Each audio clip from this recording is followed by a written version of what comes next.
Alright, here we go. Round 4, the mud deck.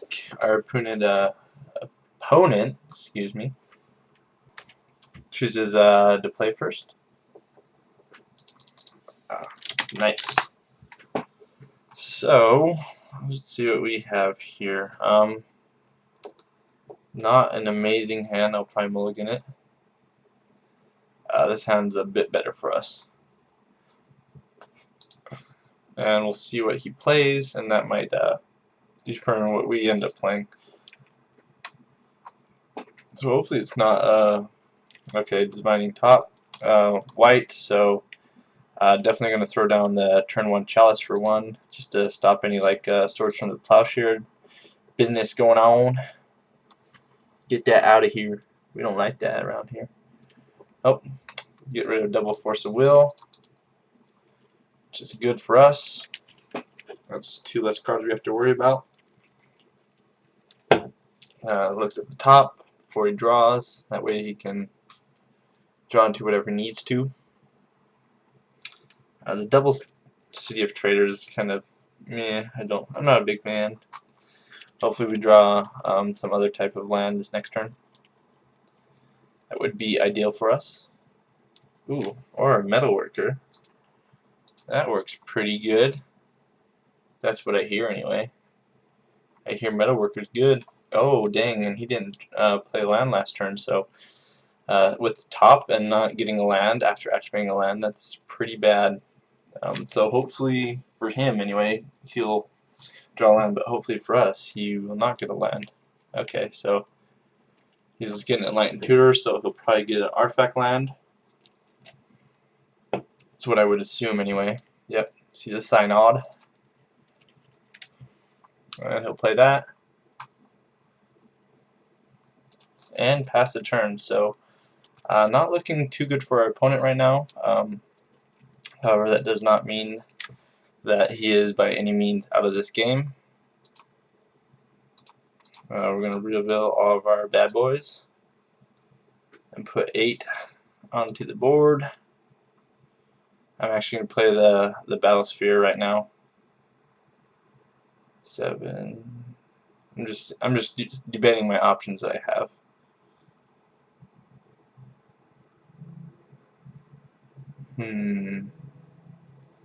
Yeah, I think Battle Sphere is just better in this situation. And then we'll pass the turn. Yeah, we'll lose 1 mana. We can deal with that. So this guy gets pretty crazy if it's not dealt with. So he basically just has to kind of pick and choose right now, depending on what he plays. Thopter Foundry. Name. Not a fan of the countertop Thopter deck. That's just me.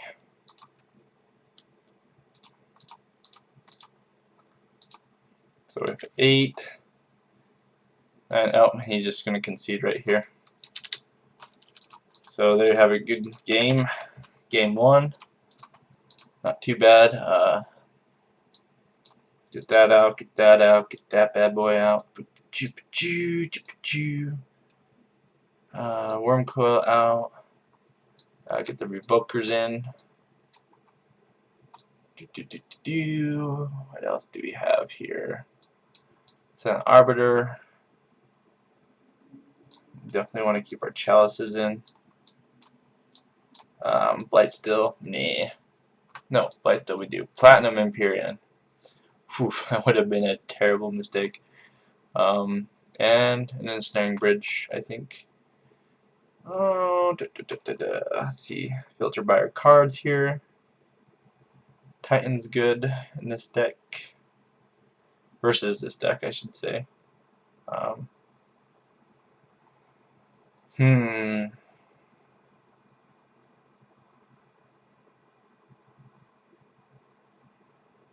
Debating taking out a Greaves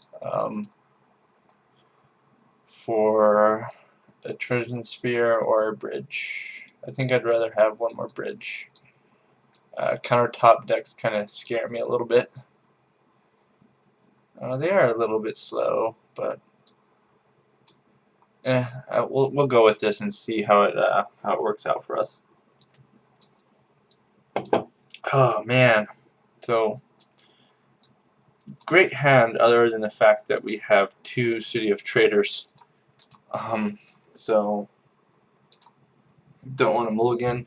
It means we get a draw first, and then by turn 2 we will be able to draw again. So hopefully, fingers crossed, we can get another land before then. Oh, I hope we get just a regular non-City of Traders land next turn, because if not, then we might be hurting. I mean, City of Traders is really good, but multiples of them is not so good. It's why a lot of the decks don't run 4 City of Traders. They usually run about 2 or 3 of them max.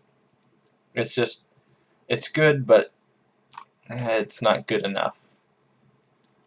In certain situations, it's really good if you can draw other cards. Oh man. Well,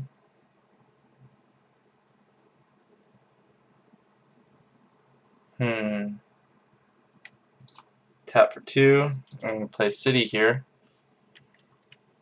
That's fine. Get rid of our other City. And try to play a Metal Worker. We don't have to worry about day. Oh, he lets it. So he might have swords. Yeah. Sounds about right. I'd play Trinisphere, but I would be afraid of locking ourselves out of the game at this point with just 1 City of Traders in play. It's just not worth it. Oh man, this hand is going from decent to terrible.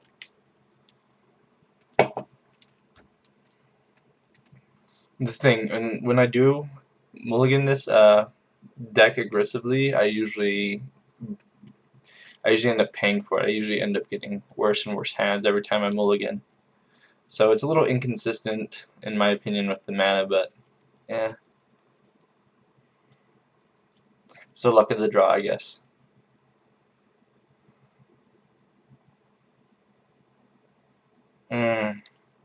That is not good for us at all. I dare say, yep, I'm just going to concede right here. It's not worth trying to battle that. It's just not worth it. So, I'm going to actually take out a bridge here, add in a Trinisphere, and I think that will be good. I mean, we could add Crucible, but I'm not feeling it. Definitely going to mulligan this hand, and this hand is a lot better. I'm not going to mulligan. We're going to lead off with the Ancient Tomb and pass the turn. After that last game, I'm not going to say no to a handful of lands. It's just too good.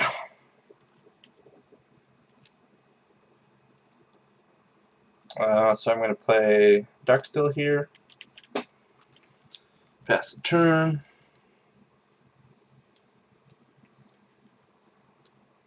Forge Master would be pretty sweet if we can get it out. He's going to cast Tutor. Either get top artifact land or one of the combo pieces.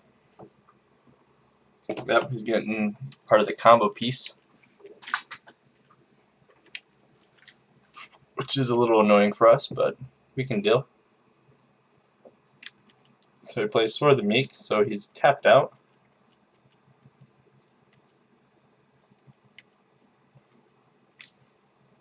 Grim Monolith. I wonder.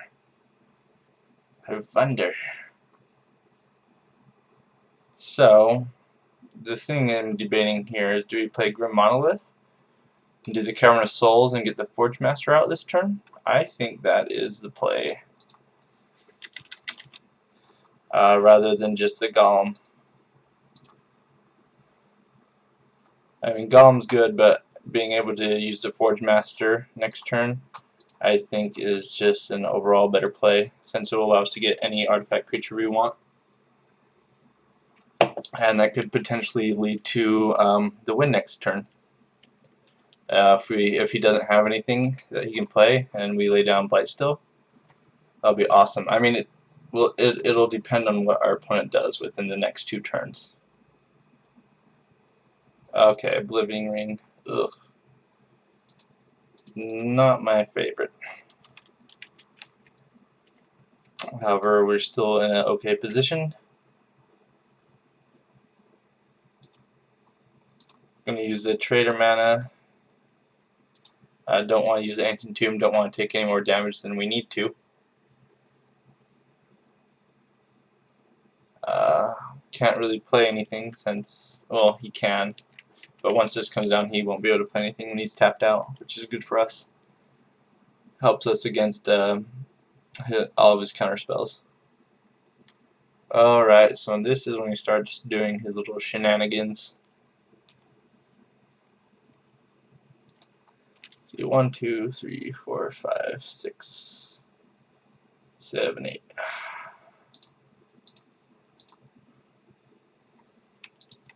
Actually, no.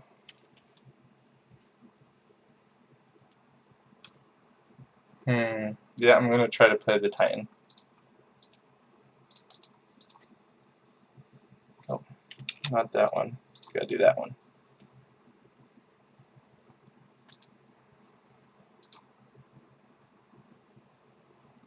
Reason I'm doing this now is because he can actually kill my Golem if I attack with it, with the Sword of the Meek and the Counterthopter combo. Whereas now, he won't be able to do that, since he's tapped out.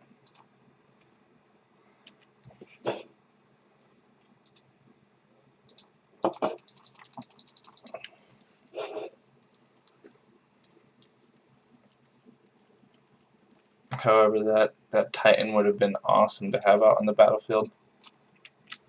Getting rid of 2 of his lands at least. Alright, so he equips the Sword of the Meek to his little Thopter guy, and he gains a life. Really could use one of the Revokers right now. That would be awesome.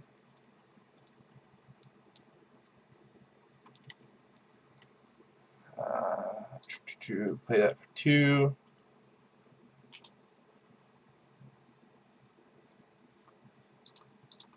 Equipped it onto our Lodestone.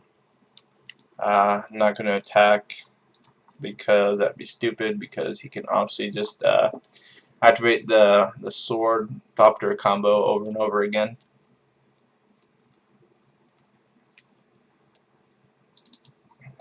Oblivion Ring, man. Strong.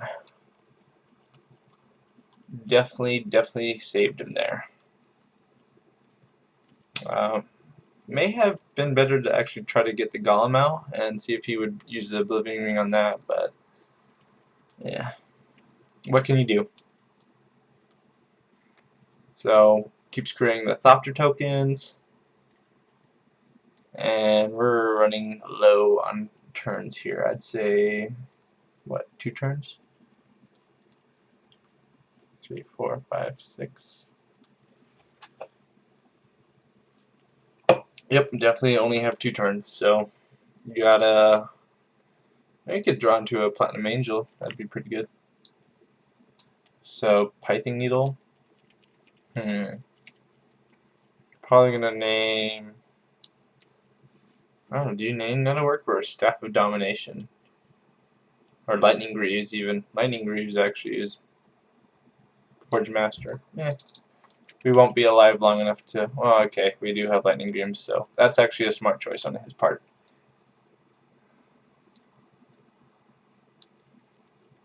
So we gets in for 7 damage there, and we basically...